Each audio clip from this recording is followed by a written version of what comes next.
नमस्कार फ्रेंड्स, मैं बकुल पटेल हमारे YouTube चैनल भैंस की पाठशाला में आप सबका हार्दिक स्वागत करता हूं।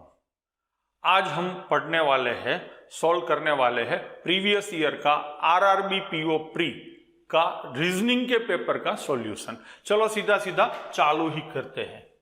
हाँ, 9% were born on different month, मतलब क्या होगा पजल। चलो पजल लेते हैं। अब देखो, पजल में कभी भी नाम पहले नहीं लिखना है, पहले सीक्वेंस लिखना है। सीक्वेंस है मंथ, तो सबसे पहले मैं मंथ लिखूंगा। क्या है?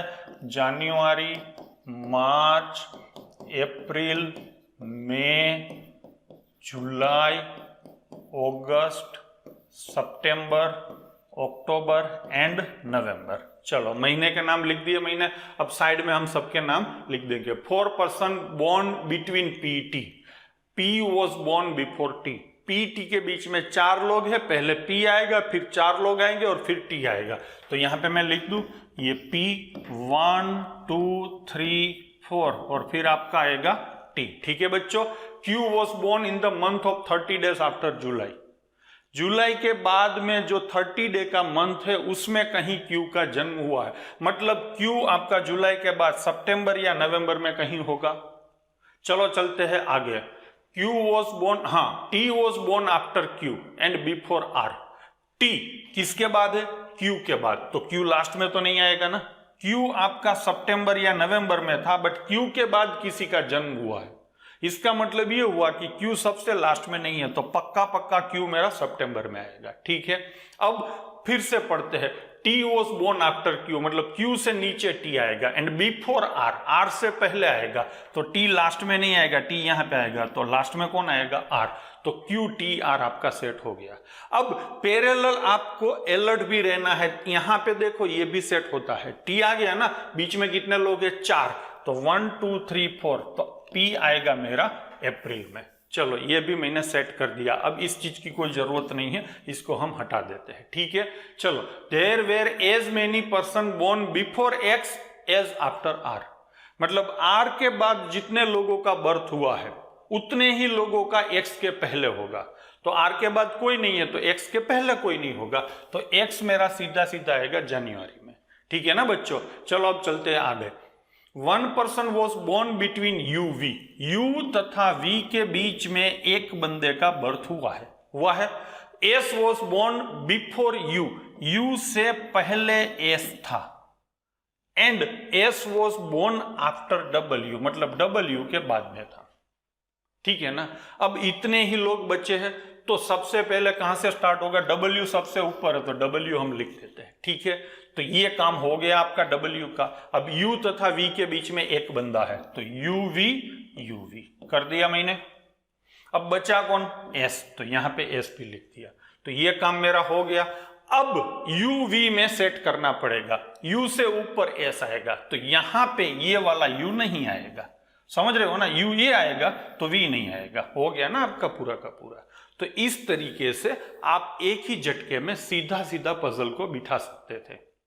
हो गया सीधा। पढ़ते पढ़ते हमारा पजल भी कंप्लीट हो गया। चलो इसके एक आध दो क्वेश्चन लेते हैं, बाकी का मैं आपके ऊपर छोड़ता हूं। How many were born between X V, X तथा वी के बीच में कितने लोग हैं? 2। दूसरा क्वेश्चन, अगस्त में किसका जन्म हुआ है? अगस्त में हुआ है आपका यू। एस का कौन से महीने में? चलो मैं छोड़ ही देता हूं ये सारे क्वेश्चन, आप घर पे कर लेना। ठीक है, हमारा पजल सोल्व हो गया है। पजल कैसे सोल्व करना है वही आप लोगों को समस्या है, वो हमने कर दी। चलो चलते हैं आगे। अब ये क्या है आपका? ये है सिलॉक्स। चलो तो अब सिलॉक्स को करते हैं। Only a few palace is home, only a few. मैंने पिछले किसी वीडियो में ये पूरा डिस्कशन डिटेल में किया है। अगर किसी को यहाँ पे कुछ समझ कम आता है तो वो पूरा वीडियो देख लो, उसके बाद ये देखो, कोई डाउट नहीं रहेगा। Only a few palace is home, तो कुछ पैलेस होम है, कुछ पैलेस होम नहीं होंगे, इसका मतलब ये है। चलो तो यहाँ पे सबसे पहले तो कुछ है, only a few palace is home, कुछ है कुछ नहीं है, मतलब पैलेस का इतना भाग होम के अंदर कहीं भी नहीं जा सकता है। मैंने कलर कर दिया और बीच में कांटे डाल दिए। ऑल होम इज ऑफिस, सारे होम किसके अंदर होने चाहिए? ऑफिस के अंदर। नो ऑफिस इज बिल्डिंग, दूसरा हैज आएगा तो मैं दूसरा कलर लूंगा, नो ऑफिस इज बिल्डिंग। हो गया आपका।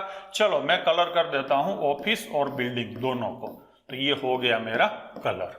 ठीक है, अब डायग्राम देख के एक दूसरे को सेम कलर टच नहीं होने चाहिए, उस तरीके से आंसर देना है। बाकी सारी चीजें आपको पता है। All palace is home is a possibility, सारे पैलेस होम के अंदर जा सकते नहीं जा सकते है ना। ओनली ए फ्यू का मतलब यही है कि सारा नहीं होगा, कुछ नहीं होगा। अब वो बोलता है कि सारे पैलेस होम के अंदर जाने की संभावना नहीं है, मतलब ये सीधा सीधा होगा गलत। Some palace is building, positive statement है, देख के आंसर देना है। सम पैलेस इज बिल्डिंग, कुछ पैलेस बिल्डिंग के अंदर नहीं है, बहुत बड़ा डिफरेंस है, तो सीधा सीधा ये भी होगा गलत।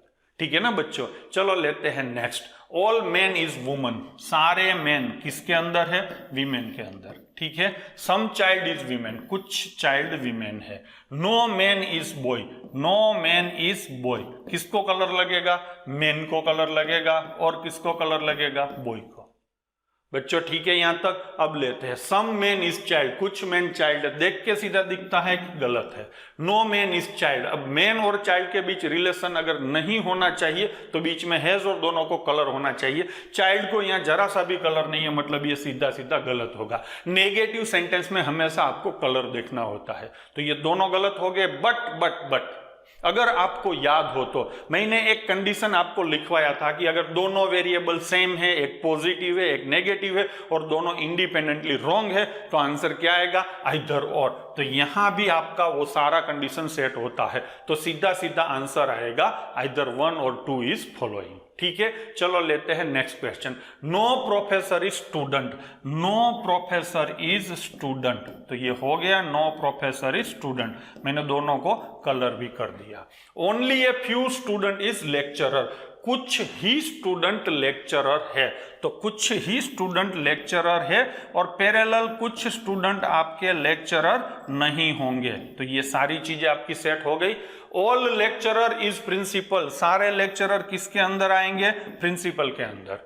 ठीक है ना बच्चों। चलो हो गया आपका diagram. No professor is student, only a few student is lecturer, all lecturer is principal, हो गया।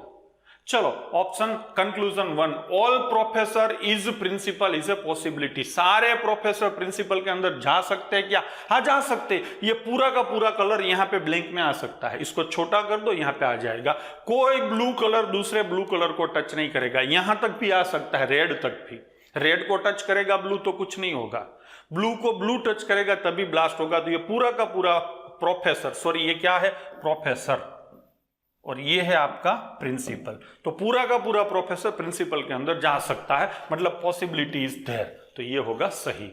All student is lecturer is a possibility, सारे स्टूडेंट लेक्चरर के अंदर जाने की संभावना है, नहीं जाएंगे, सारे स्टूडेंट लेक्चरर के अंदर नहीं जाएंगे। ये जो रेड कलर है वो इस रेड कलर के अंदर नहीं जा सकता है, मतलब सारे स्टूडेंट नहीं जा सकते हैं, तो उसने जो पॉसिबिलिटी दिया है वो है गलत। बच्चों ठीक है। चलो लेते हैं नेक्स्ट। हाँ, only a few palace is home, all home is office, no office is building. I think यही सीधा सीधा पीछे लिया है। चलो तो अब ये डायग्राम देख के मैं दोबारा डायग्राम ड्रॉ नहीं करूंगा, क्वेश्चन के आंसर देंगे। ठीक है। क्या है conclusion? Some home is building. चलो इसमें मुझे देख के बताओ, सम होम इज बिल्डिंग, ये मेरा बिल्डिंग है, ये होम है, कोई रिलेशन है? नहीं है, तो ये सीधा सीधा क्या होगा आपका? गलत।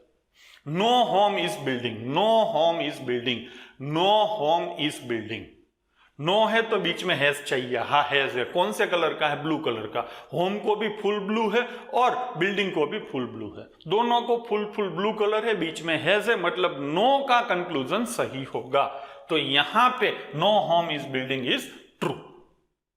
बच्चों ठीक है। चलो next question number 10, no professor is student, ये भी पिछला ही क्वेश्चन का पूरा डायग्राम फॉलो करता है। चलो तो पहला कंक्लूजन देखते हैं। सम स्टूडेंट इज प्रिंसिपल, कुछ स्टूडेंट प्रिंसिपल है। सम स्टूडेंट इज प्रिंसिपल, हाँ है, इतना भाग यहाँ इंटरसेप्ट होता है, भाई दिखता है सम स्टूडेंट इज प्रिंसिपल, सीधा दिखता है, और आपको देखते ही पॉजिटिव सेंटेंस का आंसर देना होता है, तो ये हो गया आपका सही। दूसरा लेते हैं, सम लेक्चरर इज प्रोफेसर, कुछ लेक्चरर प्रोफेसर है, नहीं है, सीधा दिखता है ना, नहीं है, तो ये सीधा सीधा क्या होगा? गलत।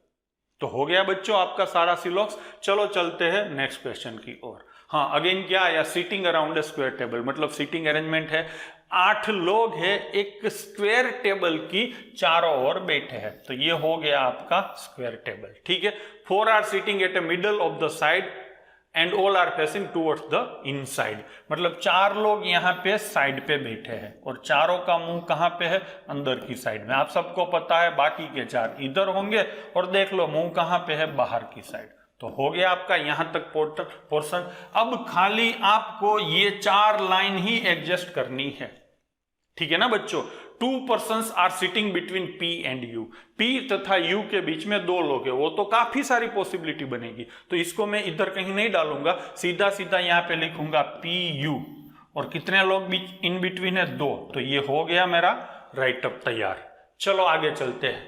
2 person बिटवीन PU कर दिया। R is immediate neighbour of P, तो R एंड P क्या है, आपके नेबर है, ठीक है ना। R who is immediate neighbour of P sits opposite to S, R तथा S ऑपोजिट है, तो R से एग्जैक्ट ऑपोजिट में लिखता हूं S को, ठीक है ना। चलो अब चलते हैं आगे। T is third right of V, मान लो ये V है, उसका मुंह इस तरीके से है, तो उसकी थर्ड राइट आएगा आपका T, ठीक है ना। W is immediate right of T, मान लो T का मुंह इस तरीके से है, तो उसकी इमीडिएट राइट आएगा आपका W। Q फेसिस W, मतलब Q एंड W आमने सामने है, बस हो गया। अब ये पूरा राइटअप मैंने इधर लिख दिया है डायग्राम फॉर्म में। अब स्टार्ट कहां से करना है, देखो होशियारी वो ही है, स्टार्ट कहां से करना है। आप कहीं से भी स्टार्ट करेंगे तो होगा नहीं होगा कुछ बोल नहीं सकते हैं, बट अगर आप प्रॉपर स्टार्टिंग लेते हो तो होने का चांस आपका एकदम बढ़िया हो जाएगा। तो मैं क्या बोलता हूं कि कभी भी 2 person are between P Q, R is neighbour of T, इस तरीके के सेंटेंस को कभी भी प्रायोरिटी नहीं देनी चाहिए। आप हमेशा वैसा ही सेंटेंस पकड़ो जो फिक्स लिखा है, जिसका मुंह अंदर है। अगर इसमें कहीं भी बोला है T इज फेसिंग इनसाइड, तो आप उसको पहले ले सकते हो, या तो सेकंड लेफ्ट थर्ड राइट, उस तरीके का जो सर्टेनिटी दिखाने वाला सेंटेंस है आपको वहीं से स्टार्ट करना चाहिए। तो ये सर्टेनिटी नहीं है ये दोनों में, तो इससे आप स्टार्ट मत करो, यहां भी आपको पॉसिबिलिटी ज्यादा मिलेगी, तो मैं स्टार्ट करूंगा यहां से, ठीक है ना बच्चों। यहां पे देखो पूरा सर्टेन है। अब इतना प्रॉब्लम है कि V इनसाइड है कि आउटसाइड है वो मुझे पता नहीं है, तो मैं कोई एक साइड लेके करूंगा, नहीं होता है तो दूसरी साइड से दूसरी बार करूंगा, बट दोनों एक साथ नहीं करूंगा। नॉर्मली लोग आपको क्या सिखाते हैं, यहाँ पे V को बाहर रखो, यहाँ पे दूसरा एक डायग्राम बनाएंगे, V को अंदर रखो, फिर दोनों घोड़े पे आपको सवारी करवाएंगे, तो उसमें गिरने का चांस ज्यादा रहता है। तो कभी भी 2 घोड़ों पे एक साथ सवारी मत करो, एक एक को बारी बारी से लो, ठीक है। चलो अब सबसे पहले मान लो V यहां पे है, मान लो, तो V का मुंह कहां है, अंदर। V की राइट साइड तीसरा, पहला दूसरा तीसरा, पहला दूसरा तीसरा, ये हो गया आपका T। अब T की राइट साइड में इमीडिएट राइट में कौन है, आपका W। T इधर मुंह है तो राइट साइड यहां पे आएगा, तो ये कौन होगा, आपका W, ठीक है ना। W के एग्जैक्ट सामने Q है, देखो लिंक ही, कनेक्शन ही एस्टेब्लिश करना है, तो ये भी हो गया आपका। तो ये 3 सेंटेंस आपके हो गए। अब P U R P neighbour, ये दोनों को मैं टारगेट करता हूं, ये दोनों एक साथ सेट करने की ट्राई करता हूं, ठीक है ना। चलो अब P में यहां पे करूंगा, मान लो, तो P की बगल में R नहीं आएगा, नेबर होना चाहिए ना, तो P इधर नहीं आएगा, P इधर भी नहीं आएगा क्योंकि अगल बगल में खाली जगह नहीं है, तो P यहां कहीं नहीं आएगा। अब मान लो मैं P को यहां पे करता हूं, मान लो, तो 2 छोड़ के आपका U सेट नहीं होगा, इधर भी नहीं होगा, इसका मतलब है पक्का पक्का P इधर ही आएगा, ठीक है ना बच्चों। अब 2 छोड़ के आपको U करना है, 2 छोड़ के U इधर भी आ सकता है, 2 छोड़ के U इधर भी आ सकता है, उसको साइड में रख देते हैं। P की बगल में कौन आएगा, R, तो R तो फिक्स हो गया आपका। अब R के सामने कौन आएगा, S, तो ये भी हो गया ना। चलो अब बच्चा कौन, U, तो U भी हो गया, और P तथा U के बीच में 2 लोग हैं, तो वो भी सेट हो गया। तो पूरा का पूरा सीटिंग अरेंजमेंट आपका एक ही झटके में आराम से हो गया, ठीक है ना बच्चों। तो आपको थोड़ा धीरज रख के सीटिंग अरेंजमेंट सॉल्व करनी है। सबसे पहले आपको क्या देखना है, स्टार्ट कहां से किया जाए। अगर प्रॉपर स्टार्टिंग मिलेगा तो सीटिंग सोल्व करने में प्रॉब्लम नहीं होगा। आप रैंडमली कहीं से स्टार्ट मत करो, तो ये हो गए सारे क्वेश्चन। अब आप लोग इतना तो ऑलरेडी सीख चुके हो कि इसके ऊपर जो आंसर है वो देने में आपको कोई कठिनाई नहीं होगी, तो आंसर को हम स्किप करते हैं, ठीक है ना। वीडियो ज्यादा लंबा बनाने का मुझे कोई शौक नहीं है, जो चीज आप कर सकते हो वो मैं आपको करने के लिए सीधा सीधा दे देता हूं। तो ये रहे आपके क्वेश्चन, स्क्रीनशॉट लेके आप इसका आंसर दे देंगे, ठीक है। चलो चलते हैं next.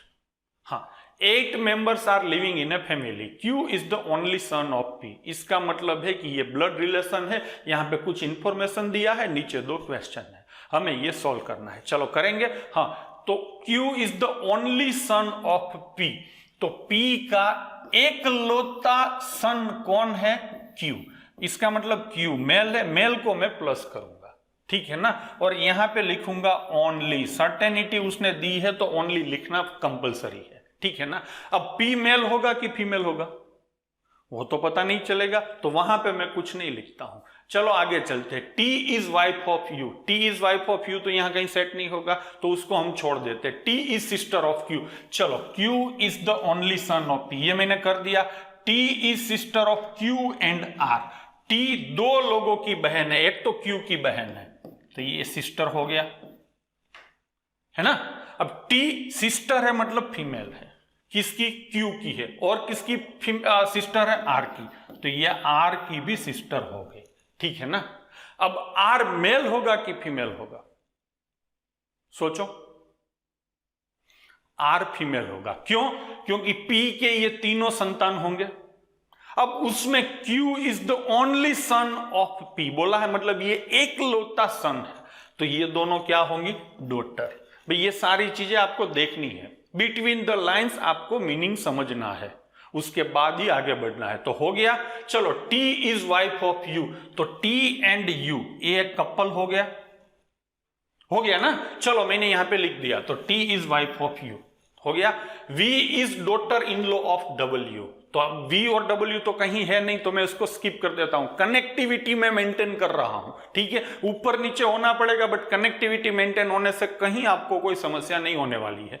S is son of T, S किसका सन है? T का। T का मतलब UT दोनों का होगा, तो यहां पे नीचे जनरेशन आएगी S और वो सन है मतलब प्लस होगा, ठीक है ना बच्चों। चलो चलते आगे। W is the mother of Q, ये Q है उसकी मम्मी है। W is the mother of Q, तो Q की मम्मी कौन है? W। तो Q की मम्मी यहां पे आएगी W, क्योंकि Q इसका संतान है, तो Q के ये पेरेंट्स होंगे भाई, ठीक है। उसमें W मम्मी है, तो ये क्या होगा? फादर होगा, और ये हो गया कपल, ठीक है ना बच्चों। तो W is mother of Q कर दिया, S is son of T कर दिया। अब सेंटेंस बचेगा एक, V is daughter in law of W। W की डॉटर इन लॉ मतलब उसके लड़के की वाइफ, तो लड़का कौन है? Q, और Q की वाइफ कौन होगी? V, तो ये भी हो गया वाइफ, ठीक है ना बच्चों। चलो तो इस तरीके से आपका सारा का सारा सोल्व हो गया, ठीक है। अब लेते हैं पहला question. How is S related to R, मतलब R से S जाएंगे तो क्या रिलेशन मिलेगा? R कहां रहा? ये रहा। R से आप S जाओ, R से S जाना है तो R से पहले कहां जाएंगे? T। R की सिस्टर है, सिस्टर का लड़का, सिस्टर का लड़का मतलब क्या बोलते हैं हम उसको? नेफ्यू, इंग्लिश में बोलते हैं नेफ्यू, तो आपका आंसर आएगा नेफ्यू भाई, ठीक है। Next question, how many male members are in the family, इसमें टोटल मेल कितने हैं? नहीं है, ये 1, ये 2, ये 3 और ये 4, कितने मेल है? 4, तो option A is your answer. हो गया ना अच्छे से। एक बहुत बढ़िया ब्लड रिलेशन का ये एग्जाम्पल था। नॉर्मली इस तरीके के ट्रिकी क्वेश्चन कम रहते हैं, थोड़ा बहुत ये ट्रिकी मुझे लगा। चलो चलते हैं आगे। हाँ, अब ये चिल्लर टाइप के 3 क्वेश्चन है मिससेलेनियस के, जो नॉर्मली हमेशा यही क्वेश्चन पूछे जाते हैं, ठीक है ना। तो यहाँ पे how many such numerals are there in the number A which will remain at the same position when arrange in ascending order from left to right. मतलब आपको एक नंबर दिया है 2, 5, 4, 1, 3, 6, 9, 8, 7, ठीक है ना। इस नंबर को अगर आप लेफ्ट से राइट असेंडिंग ऑर्डर में मतलब आरोही क्रम में अरेंज करेंगे तो कितने नंबर की प्लेस चेंज नहीं होगी। ये क्वेश्चन आपको पूछा गया। चलो मैं कर देता हूं 1 2 3 4 5 6 7 8 9। चलो अब देख के मुझे बताओ कितने नंबर की प्लेस चेंज नहीं हो रही है। एक तो 6 है और 8 है, मतलब 2 नंबर ऐसे है जिसकी प्लेस चेंज नहीं होगी, तो ऑप्शन आएगा 2। ठीक है ना बच्चों। चलो इसको मैं हटा देता हूं, नेक्स्ट क्वेश्चन लेते हैं। हाँ, हाउ मेनी पेयर्स, याद आ रहा है आपको कुछ? कभी भी पेयर ढूंढना है तो क्या करना है? अल्फाबेट ABCD बोलना है। अब तब तक पूरा क्वेश्चन पढ़ लो, तब तक मैं ये लिख लेता हूं, एजुकेशन। ठीक है ना। तो ये एक वर्ड है, उसमें लेटर्स की ऐसी कितनी पेयर है, एग्जैक्ट उतने ही अल्फाबेट ओरिजिनल अल्फाबेट में होने चाहिए। समझ रहे हो? देखो यहाँ डी और ई के बीच में कितने अल्फाबेट है? एक भी नहीं है। आप ओरिजिनल ABCD बोलो, उसमें भी डी और ई के बीच में एक भी अल्फाबेट नहीं है, तो एक पेयर बनेगा। वैसे टोटल कितने पेयर है, तो ये ढूंढने के लिए हमें क्या करना है? अल्फाबेट बोलना है। कहां हम खड़े हैं? ई के ऊपर, तो ई से पूरा अल्फाबेट बोलो, ABCD बोलो, EFGHIJKLM। कोई भी कहीं एग्जैक्ट सेट नहीं हुआ, मतलब एक भी पेयर ई से नहीं बनेगा। अब बोलेंगे हम डी से, आगे पीछे दोनों सेट बोलना है, DE है ना, तो एक पेयर बनेगा। डी से EFGHI है ना, IJK नहीं है। चलो यू, ये पूरे स्पेलिंग में सबसे लास्ट में आता है, अगर हम उसको अरेंज करेंगे तो जो सबसे लास्ट में आता है ना, उसके आगे पीछे कुछ बोलने की जरूरत नहीं है। तो यू गया आपका। अब पकड़ते हैं सी, CDEF नहीं है, CDEFGH नहीं है, ABCD है ना, और ABCDE है। तो ये दोनों पेयर बनेगी, ध्यान से देखना है। अब ए से चलते हैं इस साइड, BCDE नहीं है, टी से यू, TU नहीं है ना, TU नहीं है, बस आगे नहीं बोलना है, अप टू यू ही बोलना है। IJKLMNO नहीं है, OPQRSTU नहीं है, NO है। अब ओ से आगे तो होगा नहीं, थोड़ी देर पहले ही मैंने बोल दिया। तो टोटल कितनी पेयर बनती है? 1 2 3 4 एंड 5। तो ऐसी कितनी पेयर बनेगी बच्चों? 5। तो आपका आंसर क्या आएगा? More than 4। भाई समझ में आया? और ऐसे अलग अलग स्पेलिंग लिख के आप इसका प्रैक्टिस कर सकते हो। अब उसके बाद आता है question number 20। If 4 letter word is form from first, third, fifth and sixth, मतलब कोई एक लेटर दिया है आपको ट्रांसलेट, उसका पहला, तीसरा, पांचवा और छठा लेटर पकड़ना है। चलो मैं सीधा पकड़ लेता हूं। पहला है T, तीसरा है A, पांचवा है S और छठा है L। ले लिया। अब क्या पूछा है? Then what is the third letter of newly form word. ये जो एक नया वर्ड बनता है, मीनिंगफुल वर्ड आपको बनाना है, और उसका तीसरा लेटर कौन सा होगा ये आपको बताना है। ठीक है ना। If more than 1 meaningful word is form then answer will be Z। अगर एक से ज्यादा वर्ड बनते हैं तो आपका आंसर आएगा Z। चलो तो यहां पे बनाते हैं SALT, सॉल्ट, सीधा सीधा बन गया। अब दूसरा आप देख लो, कोई बनता है तो मेरे ध्यान में अब एक ही वर्ड आता है, तो मैं सीधा सीधा तीसरा क्या आंसर कर दूंगा? L। यहां पे आपका इंग्लिश का जितना नॉलेज अच्छा होगा उतना इस क्वेश्चन में फायदा होगा। तो एक बन गया आपका सॉल्ट। ठीक है। अब मुझे दूसरा कोई नजर नहीं आता है, अगर आप लोगों को आता है, हो सकता है मेरी मिस्टेक भी हो। ठीक है। तो अकॉर्डिंगली आपको अगर दूसरा कोई बनता है तो आंसर करना है Z, अदरवाइज आंसर क्या आएगा बच्चों? L। चलो चलते हैं नेक्स्ट क्वेश्चन की ओर। हाँ, 12 people are sitting in 2 parallel rows. तो क्या होगा? ये पढ़ के सीधा पहली लाइन पढ़ के पता चल गया क्या चीज है ये? सीटिंग अरेंजमेंट है। आमने सामने वाला होगा, पैरेलल 12 लोग हैं। चलो सीधा सीधा चालू ही कर देते हैं। PQRSTU are seated and all of them are facing south. South facing है, मतलब ये सब का मुंह नीचे होगा। PQRSTU, 6 लोग हैं, 6 के 6 का मुंह नीचे होगा। और 6 लोग कौन है? ABCDEF। ठीक है ना, इसका मुंह ऊपर है, सीक्वेंस ये नहीं होगा। ठीक है। चलो यहां तक कर दिया। अब सीधा आपका स्टोरी चालू होगा यहां से। P faces D, P D के सामने है। चलो मैं यहां पे सबसे पहले लिख लेता हूं, फिर स्टार्ट हम करेंगे। P और D आमने सामने है, तो लिख दिया मैंने। अब चलते हैं आगे। U does not face A, U के सामने A नहीं है। मान लो ये U है, तो उसके सामने यहां पे कौन नहीं होगा बच्चों? A। तो मैंने वो भी रिमाइंडर सेट कर दिया। A is left to E but not immediate left. A आपका ई की लेफ्ट में होगा, मतलब मान लो कि मेरा ई यहां पे है तो उसकी लेफ्ट साइड कहीं ए होगा, इमीडिएट नहीं होगा बट लेफ्ट होगा, कंफर्म है। चलो अब आगे चलते। R seat one of the end diagonally opposite to B, मतलब आर किसी एंड पे है और बी से डायगोनली ऑपोजिट है, मतलब बी ऑपोजिट साइड दूसरे छोर पे होगा। ठीक है ना बच्चों, तो ये मान लो आर है तो यहां पे एंड होगा, इस साइड कोई नहीं होगा, और एग्जैक्ट ऑपोजिट डायगोनली कौन होगा, बी, बी से इस साइड कोई नहीं होगा। आर इधर होगा तो बी इधर होगा, आर इधर होगा तो बी इधर होगा। आप दोनों तरीके से लिख सकते हो, ठीक है ना। चलो तो ये हो गया आपका सेंटेंस।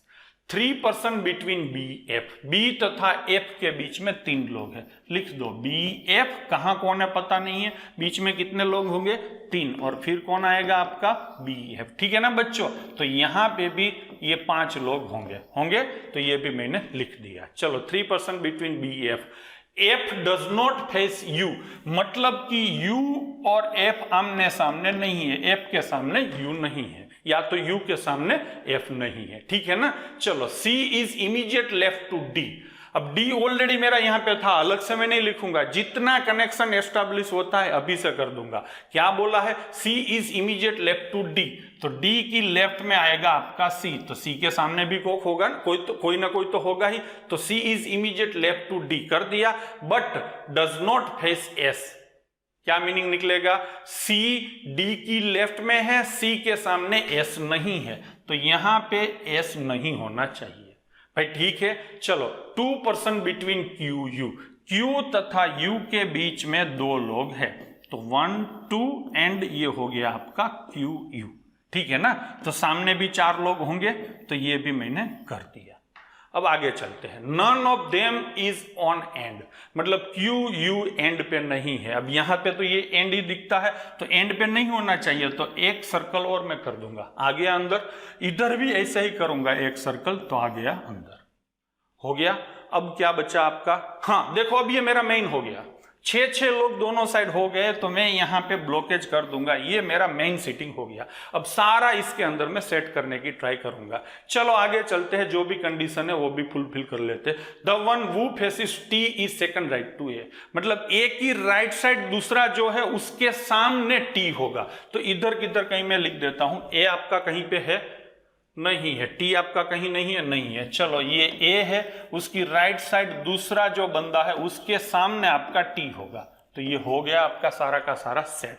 अब ये सारी कंडीशन इसके अंदर सेट करनी है। ठीक है ना बच्चों, तो कहां से स्टार्ट करेंगे, देखो अगर कोई फिक्स मिलता है ना तो वहीं से स्टार्ट करना चाहिए, अगर कोई फिक्स नहीं मिलता है तो 2 पॉसिबिलिटी वाले से स्टार्ट करना चाहिए। अब इसमें कोई भी आपको fix A T B F कहीं भी आ सकता है, पता नहीं चलता है। ठीक है ना बच्चों, तो मैं क्या करूंगा, आर को पकड़ के करूंगा, आर या तो ये छोर पे आएगा या तो ये छोर पे आएगा। ठीक है, चलो नॉर्मली हम सीधा यहीं से स्टार्ट करेंगे। कभी भी ये है, दूसरा कोई भी सीटिंग अरेंजमेंट आप लेते हो ना, तो लेफ्ट साइड से एंड पकड़ के लेना है। ठीक है, आर है तो ऑपोजिट साइड यहां पे कौन आएगा, बी। अब देखो बी आया तो बीच में 3 छोड़ के एफ, 1 2 3 छोड़ के यहां पे कौन आएगा आपका एफ। ठीक है ना बच्चों, ये मैं कंफर्म नहीं हूं कि हो जाएगा, अगर नहीं होगा तो आर को इधर लूंगा और बी को यहां पे लूंगा। ठीक है ना, ये आपको याद रखना है, बट दोनों पैरेलल, एक ऊपर करूंगा एक नीचे करूंगा, वैसा मजदूरी वाला काम में नहीं करूंगा। हो गया तो फिर समझ रहे हो ना, आपको भी ऐसे ही करना है, नहीं होता है तो ही दूसरी बार करना है। और एक चीज यहां ध्यान में रखनी है, अभी जो आप सेट कर रहे हो ना वो दिमाग में मेमोराइज भी करते जाओ, ताकि दूसरी बार करना पड़ेगा तो आप धड़ाधड़ कर लेंगे, कुछ पढ़ने की भी जरूरत नहीं पड़ेगी। ठीक है, चलो तो ये हो गया आपका। अब आपको क्या करना है, हाँ अब ये सारे सेंटेंस आपको यहां सेट करने हैं, तो ये मेरा हो गया। ठीक है ना बच्चों, चलो अब क्या सेट करेंगे हम, हाँ जहां पे ज्यादा बंदे होते हैं उसी सेंटेंस को हम सेट करेंगे। देखो इस सेंटेंस को लेता हूं, ए अगर मैं इधर करूंगा तो 2 छोड़ के सामने टी आ सकता है, ए यहां पे आ सकता है, ए यहां पे नहीं आ सकता, ए यहां भी आ सकता है, तो ये नहीं करूंगा मैं। अब लेता हूं मैं यहां पे सी डी और सामने पी, सी डी मेरा ये 3 में से ही कहीं आएगा, सी डी सामने पी, सी डी सामने पी नहीं होगा, तो ये कंफर्म है, तो मैंने वही सेंटेंस पकड़ा, सी डी और सामने पी। हो गया बच्चों आपका काम। चलो अब करते हैं ए और टी का। ए यहां पे करूंगा, 2 छोड़ के टी तो बाहर निकल जाएगा, तो ए मेरा आएगा इधर और टी आएगा आपका इधर। ठीक है बच्चों, अब आप देखो कौन कौन, दोनों साइड एक ही जगह बची है, ए बी सी डी, तो यहां पे कौन आएगा आपका ई।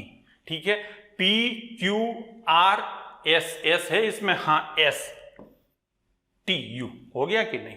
अब सारी कंडीशन देखो, ये कंडीशन तो हमने ऑलरेडी फुलफिल कर लिया था, ये भी कंडीशन हमने फुलफिल कर लिया था। यू के सामने ए नहीं होना चाहिए, तो कहीं भी यू होगा तो ए तो नहीं होगा, तो ये भी कंडीशन हो गया।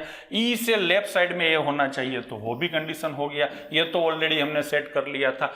एफ के सामने यू नहीं होना चाहिए, एफ है तो यू नहीं होना चाहिए, तो यू को हटा दो, तो यहाँ पे कौन आएगा क्यू, तो यहाँ पे कौन आएगा आपका यू। चलो हो गया ए टी, ये तो हमने ऑलरेडी कर लिया था, मतलब कि सारी कंडीशन हमने यहाँ पे सेट कर दी, तो ये हो गया आपका डीआई, सॉरी ये हो गया आपका सीटिंग अरेंजमेंट। ठीक है ना बच्चों, इतना ही काम आपको करना था। तो आपको अब एकदम ध्यान से ऑब्जर्व करना है कि मैं इस चीज को कैसे सॉल्व कर रहा हूं, कौन से सेंटेंस को प्रायोरिटी देता हूं। आपको सारी चीजें देखो, यहां पे मैंने सी डी ये सब सेट कर दिया था, पी डी था, बगल में सी डाल दिया, तो ये जब आप सेंटेंस को रीड करते हो ना, उसी टाइम ये सब कुछ सेट करते जाना है, और स्टार्ट कहां से करना है वो मेन चीज है।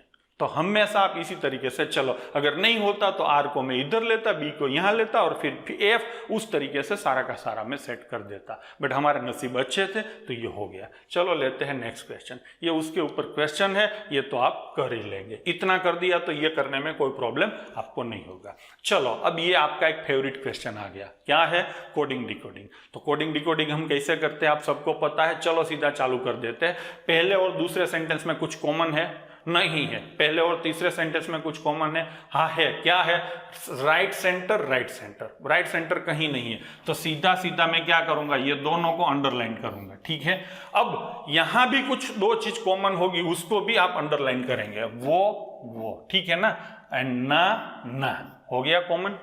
चलो आगे चलते हैं, तो लेफ्ट का कोड अब सीधा सीधा यो होगा, पता चल गया। अब दूसरे और तीसरे को चेक करते हैं, अहेड बिलो बिहाइंड, यहां नहीं है, यहां पे बिलो एंड बिहाइंड दोनों है, तो उसके ऊपर मैं क्या लगाऊंगा, cross, below behind, behind below, दोनों को क्रॉस लगाया। तो दूसरे और चौथे में जो कॉमन है उसको भी मैं क्रॉस लगाऊंगा, आर ए एल ए को क्रॉस लगा दिया। इसका मतलब अहेड का कोड होगा एस ए, अबोव का कोड होगा एच ए, अबोव का कोड होगा एच ए, हो गया आपका। ठीक है ना, चलो अब क्वेश्चन लेते हैं, what is the code for left. Left का कोड, लेफ्ट को कुछ भी यहां पे साइन नहीं किया, तो यहां बगैर साइन वाला कौन है, यो, तो आपका आंसर है यो, यो हनी सिंह।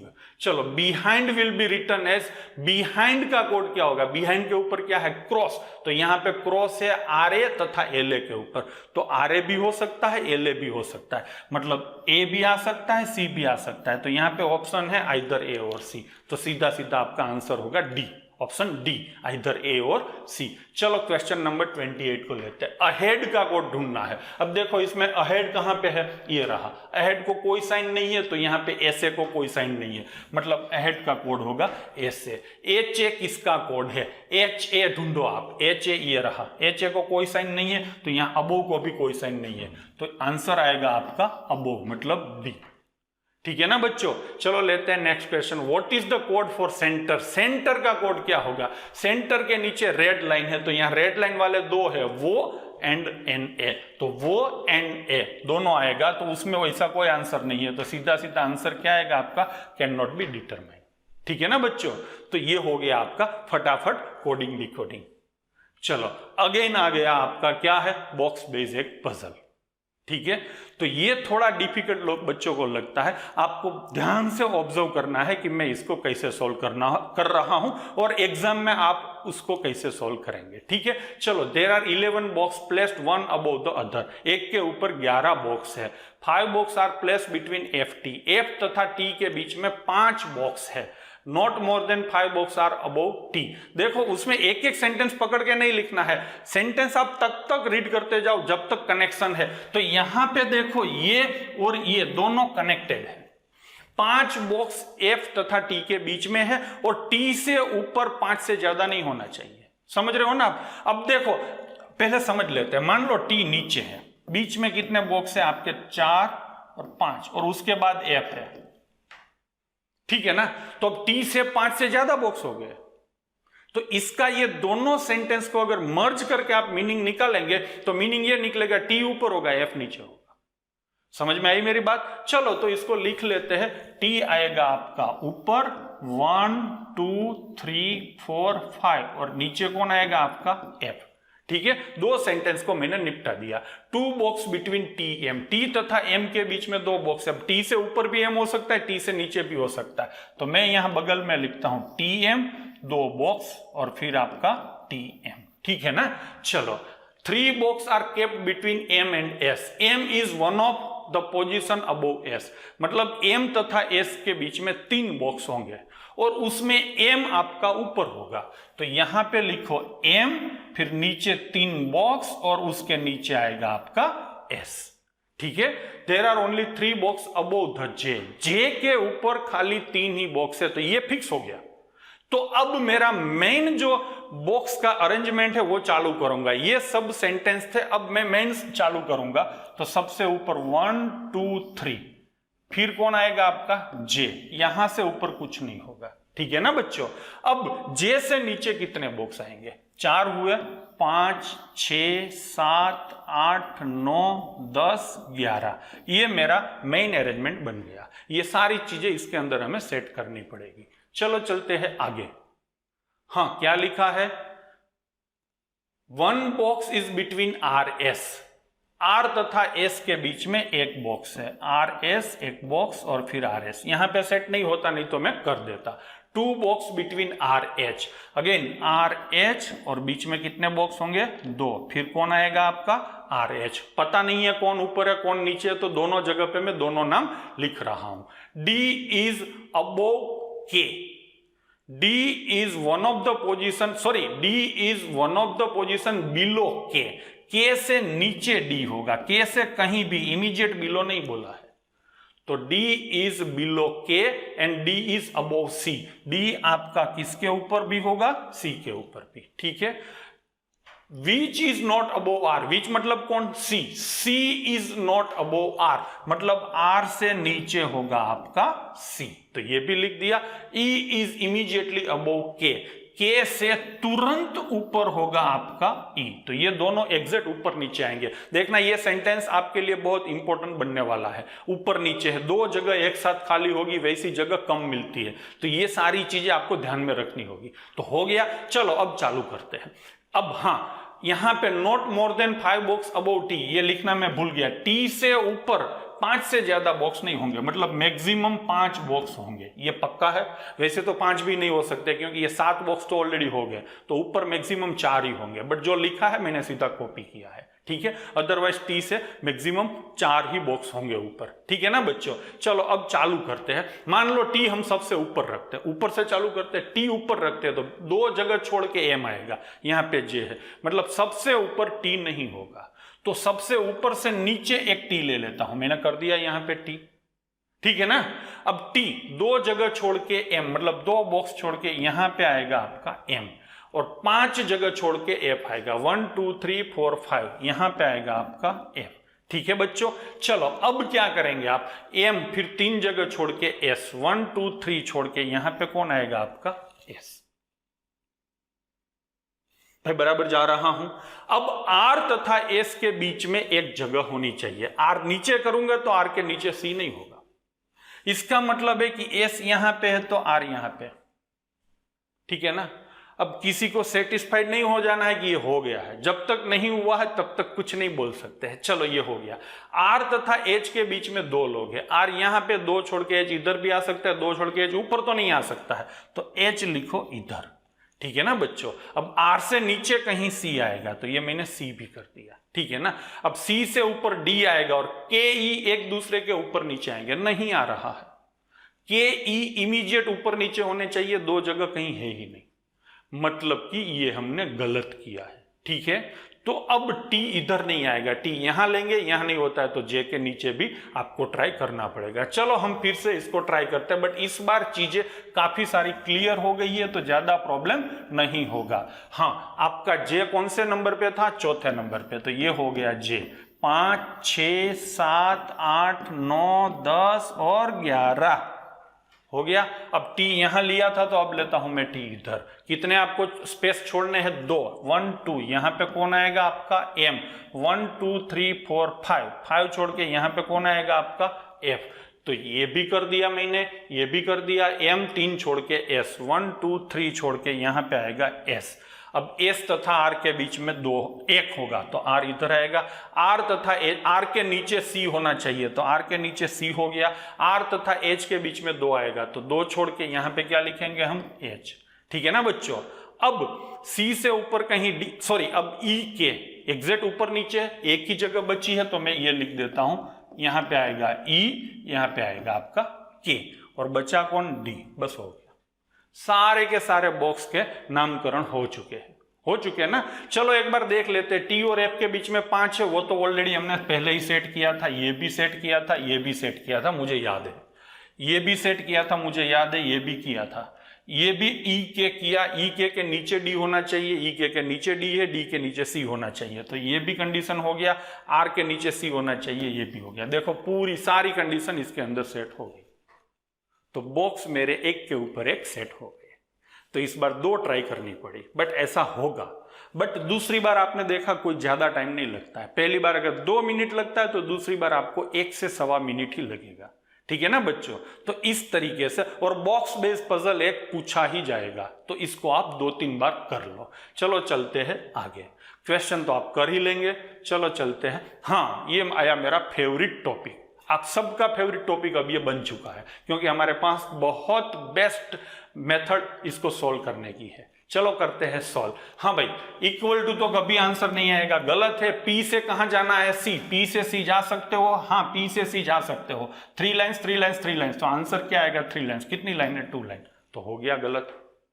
अब आपको यह भी याद है कि अगर दोनों वेरिएबल सेम है तो दोनों को मिक्स करके आंसर देखो। दोनों को मिक्स करके आंसर देखेंगे तो C लेस देन और इक्वल टू B होगा कि नहीं? अब P से C जाओ। P से C जाएंगे 3 लाइन, यहां भी 3 लाइन, मतलब कि दोनों को मिक्स करके आपका ऑप्शन सही हो जाता है तो आंसर आएगा आइदर और। ठीक है ना बच्चों। अगर इसको डिटेल में आपको पढ़ना है तो हमारा एक वीडियो है इनइक्वालिटी का, उसको आप अच्छे से देख लो। जिंदगी में कभी आपको ये करने की जरूरत नहीं पड़ेगी। चलो लेते हैं दूसरा। W से H जाना है। W से H जा सकते हो? हाँ जा सकते हो। With how many lines? 2 lines, मतलब ये सही है। G से H आप जा सकते हो? G से H देखो बच्चों, हाँ 3 3 2 तो 2 लाइन्स आएगा, मतलब ये भी सही है। तो यहां पे दोनों सही होंगे। धड़ाधड़ क्लिक करो, नेक्स्ट करो। चलो करते हैं नेक्स्ट। D से जाना है Q। D से Q जा सकते हो? हाँ। With how many lines? 2 lines, मतलब ये सही है। अब A से C जाना है। A से C सीधा रॉन्ग साइड आ गया, गलत है। तो ओनली कंक्लूजन 1 इज फॉलोइंग। चलो अब इसको पकड़ते हैं। हाँ, कहां से निकलना है आपको? S से, और जाना कहां पे है? B से। S से भी निकल सकते हो? नहीं, S के घर के बाहर निकलते ही खड्डा है, मतलब ये गलत है। अब निकलना है आपको F से और जाना है E। F के बाहर निकल ही नहीं सकते हो, मतलब ये भी गलत है। दोनों गलत है तो आपको चेक करना है कि दोनों वेरिएबल सेम नहीं है ना। अगर सेम होते तो आइदर और ऑप्शन भी आ सकता था। यहाँ पे सेम नहीं है, मतलब आइदर और आपका नहीं आएगा। चलो लेते हैं लास्ट क्वेश्चन। हाँ, कहां से निकलना है? N, और जाना कहां पे है? G। तो N से G आप जाओ, जा सकते हो? हाँ। With how many lines? 2 lines, तो ये हो गया। I से L जाना है। I से L जा सकते हो? 3 लाइन 3 लाइन 2 लाइन, मतलब जा सकते हो? हाँ जा सकते हो, बट 2 लाइन आएगा। यहाँ पे लाइन कितनी है? 3, तो ये हो गया आपका गलत। ठीक है ना बच्चों। चलो चलते हैं आगे। हो गया, जय हिंद। ठीक है ना। तो आज हमने फटाफट एक पेपर पूरा का पूरा सोल्व किया। खाली सिटिंग और पजल हमने जो सोल्व किए उसके नीचे जो आंसर थे वो मैंने आपके ऊपर छोड़ा है। बट आप अगर इसी तरीके से पेपर को सोल्व करेंगे तो मेरे हिसाब से आपको कोई समस्या नहीं होने वाली है। थोड़ा आपको प्रायोरिटी भी देना है कि कौन से क्वेश्चन पहले करने हैं, कौन से क्वेश्चन लास्ट में करने हैं। आप 1 2 3 4 पेपर करेंगे तो आपको खुद को भी पता चल जाएगा कि इस तरीके के क्वेश्चन में मुझे प्रॉब्लम होते हैं, तो उसको आप लास्ट में रखेंगे। मैं तो आपको हमेशा ये एडवाइस देता हूं कि पजल सिटिंग को लास्ट में रखना चाहिए, क्योंकि अगर एक सिटिंग या एक पजल में आप कहीं फंस गए तो आपका पूरा पेपर बर्बाद हो जाएगा। तो अगर आप रीजनिंग पहले करते हो तो पजल सिटिंग को छोड़ के बाकी का पोर्शन कर लो, फिर मैथमेटिक्स में वर्ड प्रॉब्लम छोड़ के बाकी का पोर्शन कर लो, और उसके बाद जो टाइम बचेगा उसमें आप पजल सिटिंग वर्ड प्रॉब्लम अपने हिसाब से कुछ भी कर सकते हो। तो मेरे हिसाब से अगर आप इसी इंस्ट्रक्शन को फॉलो करके आने वाले एग्जाम देंगे तो सक्सेस आपको जरूर मिलेगा ही। मिलते हैं ऐसे ही किसी बढ़िया वीडियो में, तब तक के लिए जय हिंद, जय माता जी। भगवान आपका भला करे, आपका आने वाला समय शुभ रहे।